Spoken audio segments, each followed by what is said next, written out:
What's up guys, James here for Birmingham Fan TV, and today, yes, same day, same clothes, same again, it's a busy schedule. I'm filming for the Forest preview, which once again I'm paying the privilege to go and watch us at Forest. Knowing our luck, we're going to lose because, well, it's typical Blues, isn't it? That's what we are Blues, and joys and sorrows, yada yada. We all know this, we all know the story. So, Forest, looking ahead to this game. Super tough game. But before we get into it, just quickly, I want to say, guys, we're so close to 200 subs. Can we get the subs up? Can we hit 200 by the Forest game?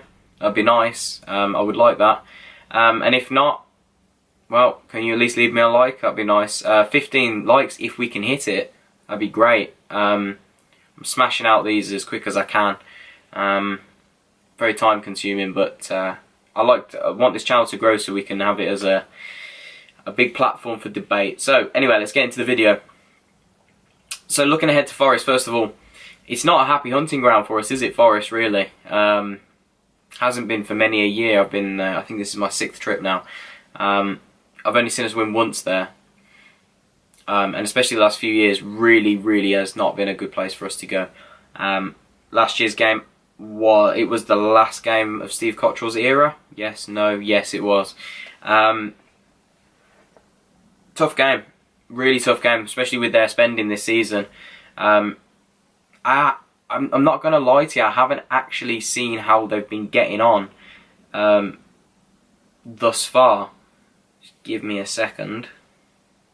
So, actually, looking at the One Score app, thank you Joe for that one, good recommendation. They're actually unbeaten. Now, that worries me a little bit as well. They haven't played the toughest of opponents, but regardless, they're unbeaten. 3 draws, 1 win, 6 points from a possible 12. Not bad, not a bad start. So they started the season against Bristol City, 1-1 draw away. Very good result. Bristol City had a good season last season. Died off towards the end, but still a good team. 1-1 against West Brom. I went to watch West Brom when they played QPR, and they're just a terrifying team. They're going to be so good this season. You know, kudos to them for getting that draw. Then they won 1-0 at home to Reading. You know, that's a game that they probably would have looked to win anyway at the start of the season, but you still got to go and get the result, which has been shown from Blues. We can't get the results at the minute. And then and they drew 2-2 away at Wigan, which was that last night? No, last week. Sorry, the weekend. Good result. You look at how Wigan are doing. They beat Stoke last night. Really good performance. Really good result for them. So to come out of those unscathed, good start to the season for them. Looking at some of their transfer dealings, obviously Aitor Karanka, manager that we all know so well in the Championship, plenty of experience. It's good. He was a good acquisition. He was one that I was praying we would get in last season when Redknapp went. Didn't want the job, from what I heard. You know, conflicting, you know, plans for the club's direction, which is fine. You know, he's got to look out for his best interests, so he didn't come. But you know, looking at some of their dealings in the transfer market, you know, Michael Heffler is one that I look at with keen interest. Did so well at Huddersfield, was always a solid defender for them. Is it Diogo Goncalves?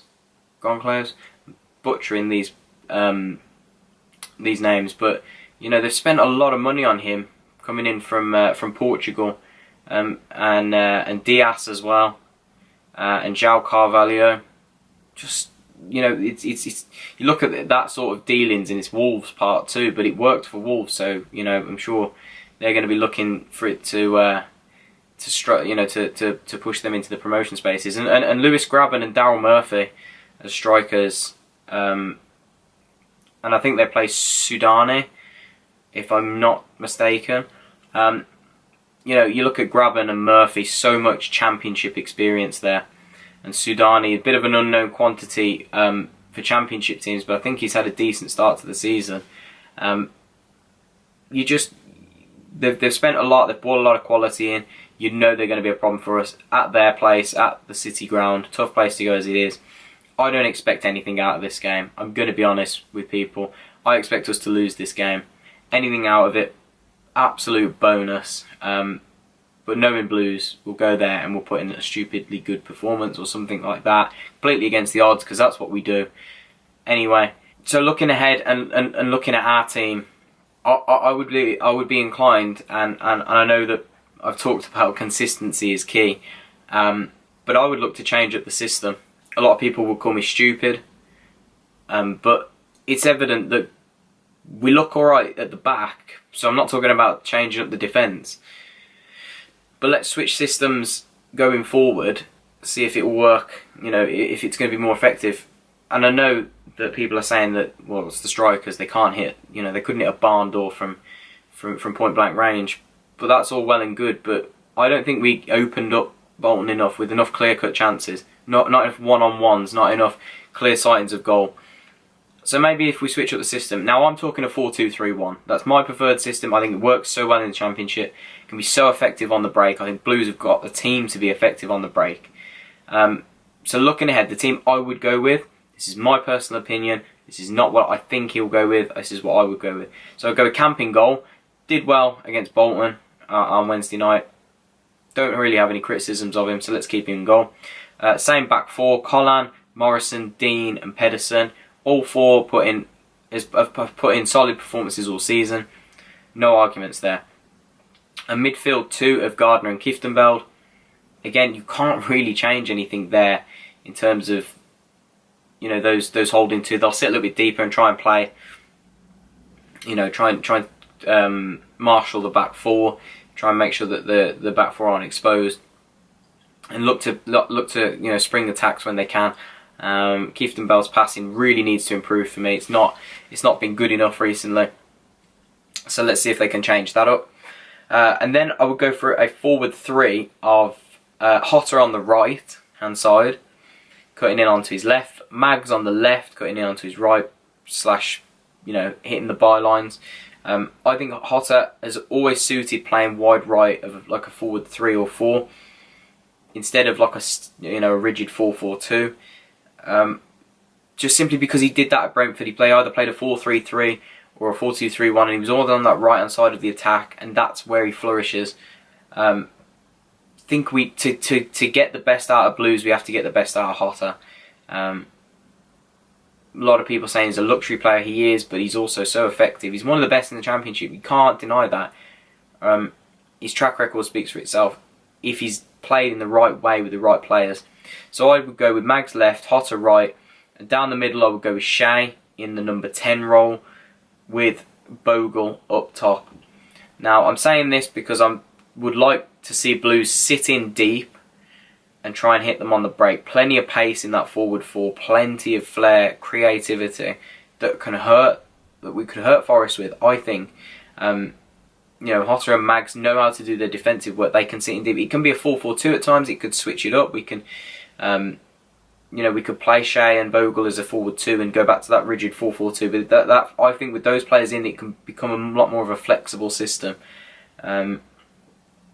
And I think we need to be a bit more flexible. We need to be a bit more unpredictable, because then we can bring Jukovic on if we want to, put balls into the box.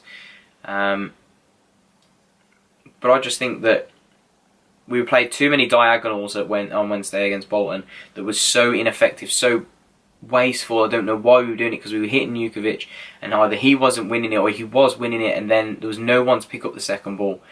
So I personally would like to see a change in system, not because it's panic stations, but because I think for this game it's going to be more effective. Score predictions, I'm going to go with 2-1 Forest. I think we will score, but I think we'll lose. And that just about wraps it up, guys. If you do see me there, I will be there on Saturday. Please don't hesitate to come up and jump on the fan cams. Would love to hear your opinions after the game. Hopefully talking about how we've won 5-0.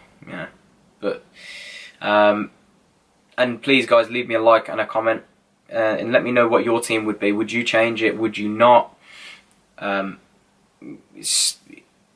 if we lose this game, QPR's looking like a must-win already, and in September that's not an ideal position to be in. So let me know down below what your team would be, and let me know your score predictions down below. and throw in the goal scorer as well. You know, I want to see if we score, who's going to be the lucky guy to hit the target. So guys, I hope you're enjoying the videos. Smash the like button if we can, and I will see you in the Forest game.